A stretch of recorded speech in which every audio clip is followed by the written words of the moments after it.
Star Allu Arjun కు Pawan fans కు ఉన్న గ్యాప్ తెలిసిందే. సరైనోడు సినిమా ఆడియో ఫంక్షన్ లో బన్నీ మాట్లాడుతుండగా పవన్ ఫ్యాన్స్ పవన్ గురించి మాట్లాడాలని కేకలు వేశారు. దీంతో అప్పటి నుంచి బన్నీని పవన్ ఫ్యాన్స్ పదే పదే టార్గెట్ చేస్తున్నారు. తర్వాత కూడా 1-2 ఫంక్షన్లలో బన్నీ పవన్ ఫ్యాన్స్ విషయంలో అదే మొండిగా వ్యవహరించాడు.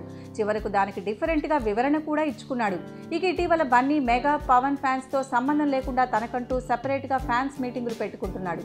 కొద్ది రోజుల క్రితం ఖైదీ నెంబర్ 150 ప్రీ రిలీజ్ ఫంక్షన్ లో సైతం బన్నీని చుట్టుముట్టిన పవన్ అభిమానులు పవర్ స్టార్ అనాలని చుట్టుముట్టి నానా రచ్చ చేశారు. అక్కడ కుర్చీలు సైతం విరగ్గొట్టారు. ఇక అప్పటి నుంచి బన్నీని పవన్ ఫ్యాన్స్ బాగా టార్గెట్ చేస్తున్నారు. తాజాగా రిలీజ్ అయిన బన్నీ దువ్వాడ జగన్నాథం టీజర్ విషయంలో కూడా పవన్ ఫ్యాన్స్ ఆ టీజర్ కు డిస్లైక్లు కొట్టాలని సోషల్ మీడియాలో యాంటీగా ప్రచారం చేస్తున్నారు. టీజర్ అలా రిలీజ్ అయిందో లేదో గంటలోనే లైక్లకు పోటీగా డిస్లైక్లు వచ్చాయి. ముందుగా 15,000 లైకులు ఉంటే 10,000కు పైగా డిస్లైక్లు వచ్చాయి.